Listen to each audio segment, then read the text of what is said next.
Yes, that's the Lakers. Oh, look, we could talk about Kyler Murray and all these dudes running super fast and flexing their muscles and the complete BS about one guy who caught 26 balls and the 1.6% body fat, which doesn't actually exist, right? I get it, you're ripped. You don't have 1.6% body fat. Something was wrong with the calipers if they measured that out. We could talk about the mess that is the Boston Celtics as they lose at home and get booed rightfully and mercifully while losing to the Houston Rockets. We could talk about all of that. We could get into Antonio Brown, who's talking about the lack of leadership and maturity while sporting a blonde mustache. Under things not to say, I don't need to play football, and if they want, we're going to play my way. Yikes. But let's start with LeBron James, shall we? The King, as he has been nicknamed by himself, is leading his team into a ditch. Would I put all of the flaws of the Lakers roster on LeBron James? Of course not. It's not his fault that you have an inexperienced GM, an inexperienced president of basketball operations. You also have a lack of depth. Remember, the Lakers are the only team in the NBA without an assistant general manager. So you have Rob Pelinka, who's a former agent, never been a general manager, never operated in a front office, with Magic Johnson, who's never really run anything in terms of in the NBA. And they didn't bring in a guy who's like, look, don't worry, I've done all this before. So you got that as a problem. You have an inexperienced head coach in Luke Walton, who his only previous experience to getting the Lakers job was as an interim head coach with the best team in basketball through the first half of the season. You have an inexperienced GM, you have no assistant GM, an inexperienced president, an inexperienced head coach. You have an inexperienced starting lineup who has only played games in the NBA in which they were actually better off losing than winning. You have a paucity of shooting coming off the bench. You have errors in judgment with contracts signed and not renewed in the offseason. All of those things do not fall on LeBron James. You know, could you have said, hey, LeBron, if he really wanted to come in, there should have been a better plan. He should have known the plan. Maybe. But we're not holding LeBron James up to the standard of, can they beat the Warriors? Can they beat the Sixers? Can they beat the Celtics? Can they beat the good teams? Over the last 2 weeks of NBA basketball, they have lost. They have lost to the Hawks. They have lost to the Pelicans. They have lost to the Grizzlies. They have lost to the Phoenix freaking Suns. And at times, they have looked collectively disinterested in each other and in the common goal of winning. And that falls on the feet of number 23. Because he has looked at times disinterested in the common goal of winning.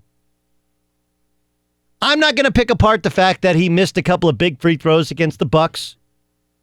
I'm not going to pick apart the fact that at 34 years old, he physically cannot defend with the same energy.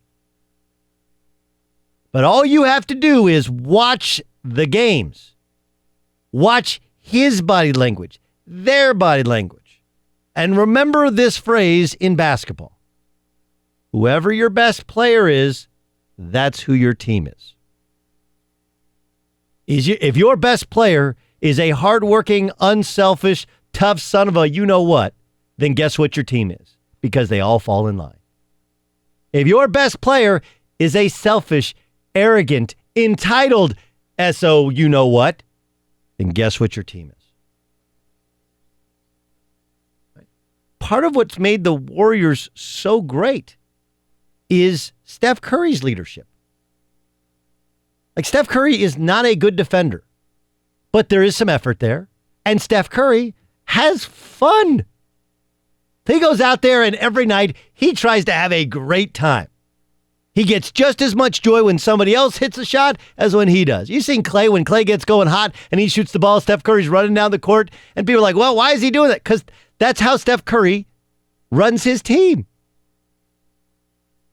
Now, Kevin Garnett's the better all-around player, but he's not the leader of the team. Kevin Durant. Sorry, did I say Kevin Garnett? Kevin Durant is the better overall player. And at times, when Kevin Durant is their leader, they play and look like Kevin Durant, which is businesslike, a little obtuse, slightly angry. Even that kind of works more than disinterested. Because though Kevin Durant is not the fun leader that Steph Curry is, Kevin Durant is an absolute licensed killer. He believes that he's the best player on earth, and he wants to prove it every night he gets the basketball. LeBron James doesn't. LeBron James has been told how great he is for enough time to which now he believes it. And you know what? The truth is LeBron James has been great all of that time. Friday, I hosted The Herd. And there are plenty of fanboys in the NBA who have let me hear about it on social media. But my point was, and could I make an argument he's a top 10 player? Yeah, on a given night. I also did not have Russell Westbrook on that list. He could have been on it very easily, probably more so ahead of LeBron. I didn't have Kyrie Irving. My point was, just because LeBron James has been the best player or one of the best players in the NBA for parts of the last 12, 13 years, does not mean today he is. The percentage of plays he takes off on defense, the percentage of plays he takes off on offense, the way in which he leads or actually doesn't lead, the investment in the common goal of being, like, look, you can fool people with stats. Like Nick right now, all you want. Wake up, look at the stats, you're like, oh yeah, triple-double, what did he do wrong? I will never forget this. One of my dear friends, a guy named Joe Crispin. Joe Crispin played a little bit in the NBA. He took my spot, actually, with the Lakers. I was in a vet camp with Joe Crispin and Mike Pemberthy. And they were both much better shooters than I was, much better fits for the Lakers. But I thought maybe I had a chance. And the way it works in professional basketball usually is you actually become really good friends with the guys, even at your position group, that may beat you out. Like, you can compete hard as hell with them during practice and during the games, but at the end of the day, it's not their decision who makes and doesn't make the team. You actually don't like other guys on the team more so than guys at your spot, because it's the other guys who have to pass you the ball, give you the ball in position, and then it's about making a play. You can't hold it. I couldn't hold against Joe that he's just a better shooter. Mike Pemberthy, he's better, incredible shooters, and a better fit as a third point guard for the triangle. But Joe Crispin, after he got cut by the Lakers, was on the Phoenix Suns. I was playing in the ABA with the Phoenix team. And Joe was, just the nicest guy ever. He's a Division III college coach now. And he would always come to the Suns game. Like, we'll go and we'll grab something to eat afterwards. So I had an off night, and I came to the game. And I got there early, and I watched him work out. And he came over afterwards, and he said, you got to watch tonight. It's going to be amazing. I go, why? And he says, because, we have Steph. And back then, Steph was Stephon Marbury. And he goes, Steph is going to have 20, and he's going to have 8, at least. And he goes, the 8 assists don't make anybody better, and the 20 don't help us win. But if you look at the stat sheet at the end of the game, you'd be like, well, Steph had 20 and 8. He's not the problem. And then you would watch him, and early in the game, he'd get a layup, he'd get a bucket, he'd get some assists, he'd load up on the assist, and then he'd take over and try and score. And then maybe late in the game, he might then go like, okay, now I look up, I know my stats, I can go and try and play to win. It really is that simple, because the first 3 quarters in the NBA, you can, in fact, play to your stats if you have that kind of talent. That's what LeBron James is doing. He knows how many points he has. He knows how many assists he has. He knows how many rebounds he has. He also knows he's not playing all that well. And I'm not sure he cares that much. He cares, but he's one of those guys where, things aren't going well, so I've been to the finals 8 straight times. You start convincing yourself, you know what? We're not going to the playoffs. Maybe it's better if I shut it down. Maybe it's better if he's gotten to that point where this is a lost season. And you know who it makes you respect more? Kobe Bryant. I didn't grow up enjoying watching Kobe Bryant play. I didn't. I thought Kobe was selfish. But Kobe Bryant would not go down like this. Case in point, when he was 34 years old, they were in almost the exact same position, and they made the playoffs. Made it. Made the playoffs. Because Kobe's a guy that you are who your best player is. And though Kobe was a bit selfish, Kobe would rather leave as a winner than go down as somebody who didn't make the playoffs and point fingers.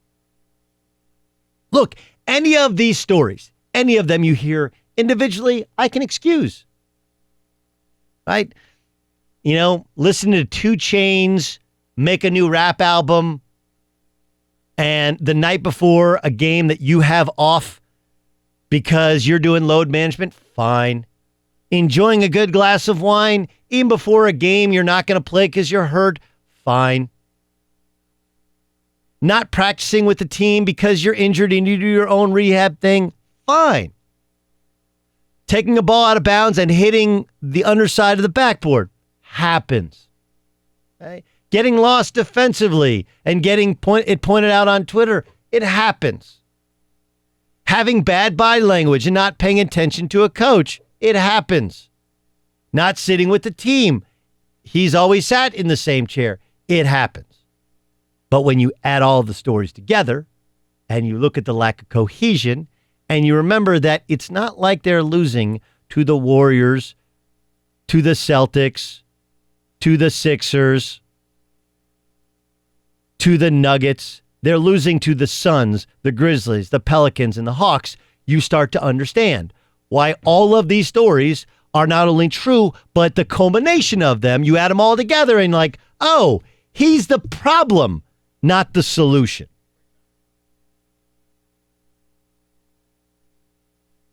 Again, it's not his fault that Rob Pelinka thought that Kentavious Caldwell-Pope was bred from above.